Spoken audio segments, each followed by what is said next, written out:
Guys আজ করছি world কাপের ফাইনাল ম্যাচ। তো এই উপলক্ষে আমরা মোটামুটি একটা বড় করে পিকনিক করলাম। তো গতকাল সকাল 10টা বাজে আমরা চলে যাই পরে বাজারে। দেন ওইখান থেকে আমরা মরক কিনি।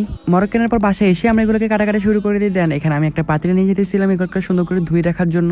যাই হোক সকাল 10টা থেকে দুপুরে 1:30 পর্যন্ত সবগুলো কাটাকাটি করে ধুয়ে রাখার পরে এখন চলে যাই বাসায়। দেন বাসায় যাওয়ার পর একটু ফ্রেশ হয়ে আবার বিকাল দিকে বেরোয় পড়ি। বিকেলে বেরোয় এখানে আমাদের জন্য 4 কেজি পেঁয়াজ রেখে দিতে বলছি নাকি এগুলো আমাদেরকে কাটার জন্য। দেন এগুলোকে আমি আর আমার ফ্রেন্ড মিলে কুচি কুচি করে কেটে রাখলাম। আর ভাই এই পেঁয়াজগুলো কাটতে কাটতে আমার চোখে নাকের পানি পুরো একসাথে মিশে গেছে।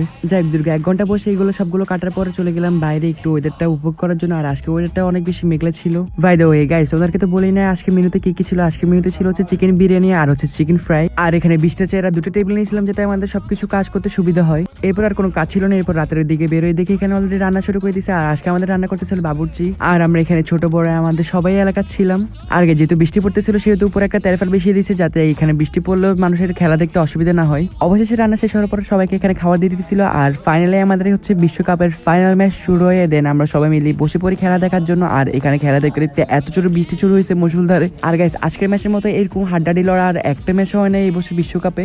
এরপরে অনেকক্ষণ যাওয়ার পর 105 মিনিটের মাথায় স্পেন একটা গোল দিয়ে আর্জেন্টিনাকে, যাই হোক এর আগে একটা গোল দিয়েছিল ওটা ফাউল হয়েছে। এরপরে যে একটা গোল দিছে আর গোল দেওয়ার রেকর্ডটা আমার ফোনে হয়ে গেছে। আর আমি এই সময় কিভাবে ভিডিও অন করছি আমি জানি না, আমি ভিডিও অন করার সাথে সাথে গোলটা হয়ে গেছে। আর সবচেয়ে বড় কথা হলো আর্জেন্টিনার মার্টিনেজ প্রায় 11টার মতো গোল সেভ দিছে, না হলে কিন্তু 11টা গোল খাই যেত। তো ফাইনালি স্পেন উইন হয়ে গেলে। তো গাইস আজকের মতো এতটুকু পর্যন্ত, সবাই ভালো থাকবেন সুস্থ থাকবেন, আল্লাহ হাফেজ। আর এই বিশ্বকাপে তুমি কোন কোন দল সাপোর্ট করছো সেটা অবশ্যই কমেন্ট করবা। আর অবশ্যই আমার চ্যানেলটি সাবস্ক্রাইব করে দাও।